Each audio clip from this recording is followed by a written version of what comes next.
Hello, hello, hello. Magandang araw. Welcome back sa lahat ng Virgo at sa mga bago. Welcome to my channel.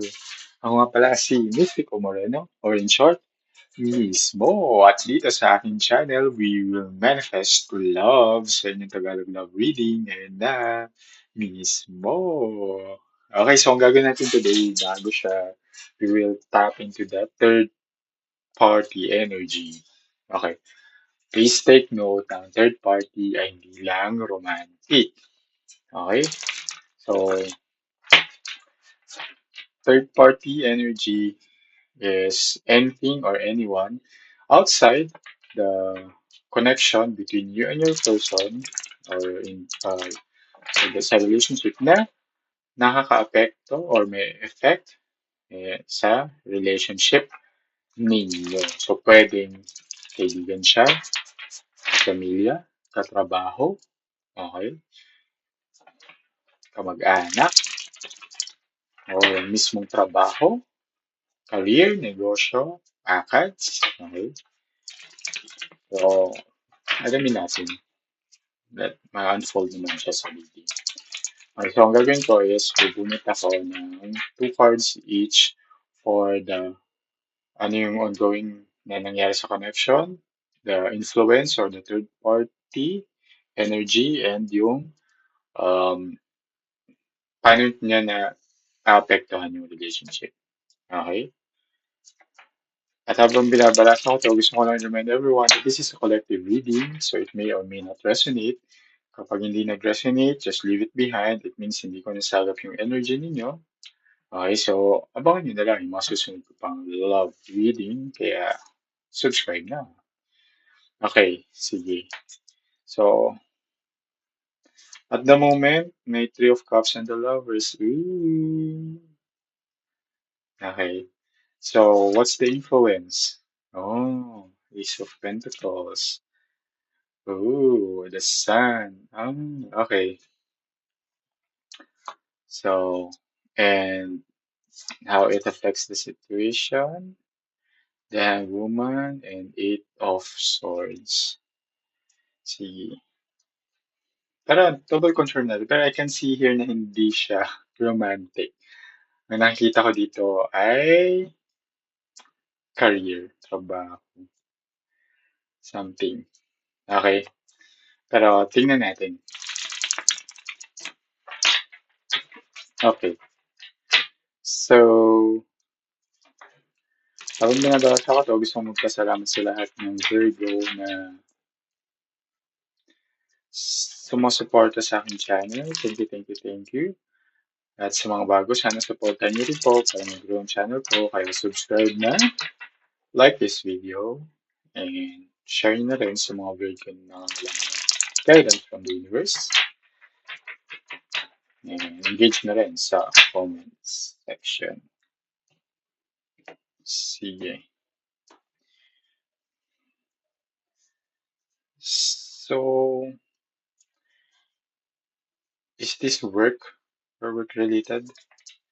Yes, so tama ako. Trabaho siya. I mean, career. Career, or work, um, third party energies sa situation na ito. Kasi, first, bago tuloy, there's a strong energy of Gemini and Leo saka Pisces. Okay, so pwede yun yung zodiac signs ng person ninyo but doesn't have to. Yun lang yung strong energy na nasasagap sa reading na ito. Okay, so shown here by Three of Cups and the Lovers. First, mahal nyo yung isa't isa. Okay, loyal din naman kasi isa't isa kaya walang third party na romantic. Kaya tama yung nung tinanong ko na if it's career, tas nag-yes yung card. So, yun yung third party energy, yun yung may makaka-apekto lang ng connection. Pero, in terms of feelings and emotions, mahal niyo yung isa't isa. Uh, Double confirm naman siya ng Lover's card. Okay, which is a card of love and relationship and union. Okay? And Three of Cups, which is supporting each other, sharing happy moments together, collaboration, di ba? Being in a relationship, a happy relationship. Okay? So, huwag mag-alala, di ba? Huwag mag-alala dahil, ano naman, mahal niyo yung isa't isa. Yuki? Um, However, yung third party energy, again, as I mentioned, work-related siya or career. And Ace of Pentacles, and Pentacles is something material, di ba? So, money, money, money. I mean, yung career kasi, yung work na to, gives fulfillment dun sa person mo. Masaya siya, as shown here by the Sun card. It gives this person fulfillment, sense of success, alam mo yun, and happy siya sa ginagawa niya sa trabaho niya. And ang goal niya din talaga is to really um, be successful sa career. Either mag-earn more or mag invest on things that I believe naman na para sa inyong dalawa din. Like kung nga rin, nagtatrabaho siya na maigi para sa inyo, para to support the relationship or the family or kung pamilyado na kayo or para to achieve more pa. Like kung nga rin, syempre, kung magka-travel, ganyan, mga plans. Pero talagang dedicated siya sa work niya. And minsan, baka nafe-feel mo na, ay, sobrang busy niya. Na wala nang time sa'yo, mga ganun. Sana mas maging open yung mind mo na this career is making your person happy. Okay, it gives this person fulfillment. Pero mahal ka niya. Kung ang tanong is mahal ka niya, oo, mahal ka niya. So, huwag ka na mag-alala. Huwag mag-alala. Okay. So, how it affects the relationship shown here by the hangman or hangwoman is, ayun, parang you just have to surrender to the fact na, wag na wag mong gagawin papiliin siya between career at ikaw, okay? That's a no-no. Eh, kasi sinasabi dito is you just have to accept the situation shown here by the hangwoman and hangman. And yung mga uncertainty, di ba? Kasi for sure, how it affects the relationship is parang magkakaroon ka ng uncertainty na, o bakit walang oras sa akin, ba't lagi na lang work, work, work, di ba? Alamin mo yung reason behind. Kausapin mo siya kung bakit nagtatrabaho na maigi, di ba? Kasi there's a reason behind. Bakit may gusto siyang fulfillment. Baka sense of, di ba, lahat naman tayo, di ba? Ikaw may pangarap ka rin, siya may pangarap. Tayong lahat may pangarap. And baka gusto lang din niyang i-fulfill yung pangarap and want to celebrate it with you once na na-fulfill niya yun. Okay? Alright. So, si Eight of Swords here, how it also affects is that, ayun, na parang feeling mo tuloy, ano ka, ikaw yung wag kang magkakaroon ng victim mindset kasi iwasan mo siya. Eight of Swords kasi is victimhood mentality o yung pa-victim. So, not because yun nga, parang feeling mo nakafocus siya sa career niya, um, 'di ba? Wala nang oras sa'yo, wala nang, ay, 'di ba? Wag alisin mo siya kasi nga magiging cause lang siya ng issue sa connection niyo kasi masaya na kayo eh. Mahal niyo ang isa't isa, 'di ba? Just because na kikita mo na nakafocus siya sa work doesn't mean na wala ka na sa ano niya, sa life niya or wala ka sa isip niya, sa puso niya. 'Di ba? It's the otherwise. Ang nakukuha ko pang energy dito kaya porsigido siyang magtrabaho at makamit yung mga dreams niya is because gusto niya maging successful for both of you. Na parang gusto niya to celebrate that success with you as well. Okay? Kaya kalma ka lang. Kalma ka lang, friend. Okay? Sige. So, kaya tingnan natin ano yung mga detalye pa. O, di ba? Ace of Swords. O the Empress, mahal nyo talaga yung isa't isa. Kaya, huwag ka nang mag-alinlangan pa. Okay, so Knight of Coins, Wheel of Fortune, see? Diba?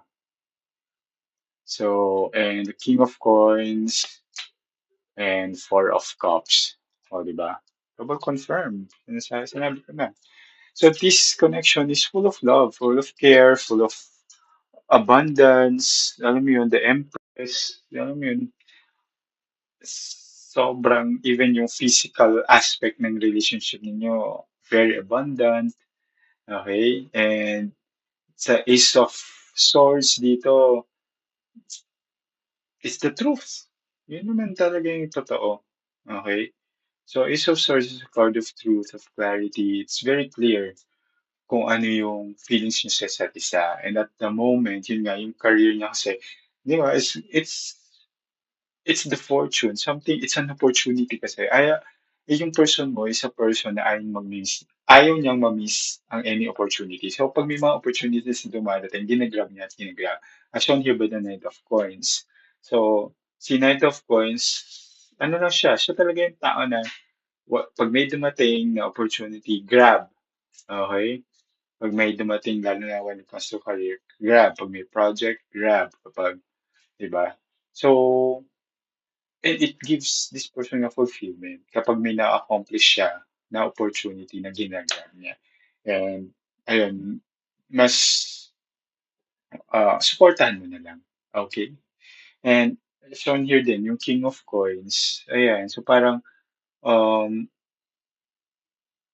just, just support because, yun nga, naapektuhan kasi yung abundance sa relationship niyo kapag pinagpatuloy mo yung parang uncertainty, yung victimhood mindset, 'di ba? So just surrender and accept the situation kasi tingin mo, yung Four of Cups kasi is baka, hindi mo nakikita ano yung real reason or point of view ng person mo. So you have to wag kang nakafocus sa isang bagay lang o dito lang na ay wala siyang time. Hindi, tingnan mo muna bakit.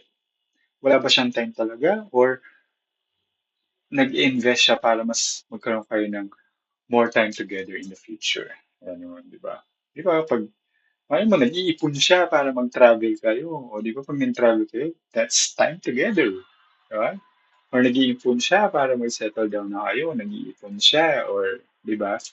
So, tingnan mo yung reason behind. Huwag yung hindi nakafocus ka lang sa isang part of it.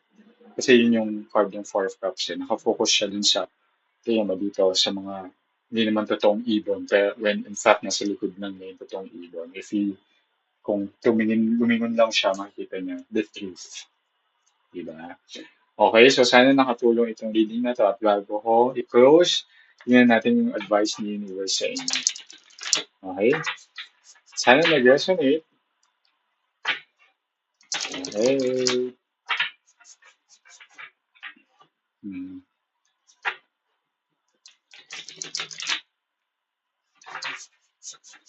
Okay.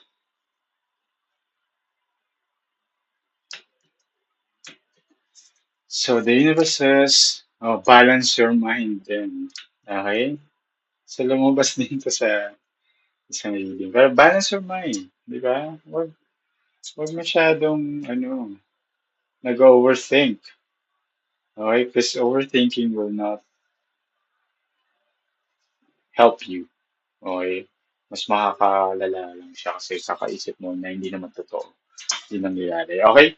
So, sana katulong. Maganda naman yung reading. Abangan nyo na lang yung mga susunod ko pang love reading dito lang sa aking channel. Ako si Mystico Moreno or in short, Mismo. Kita-kits. Ingat.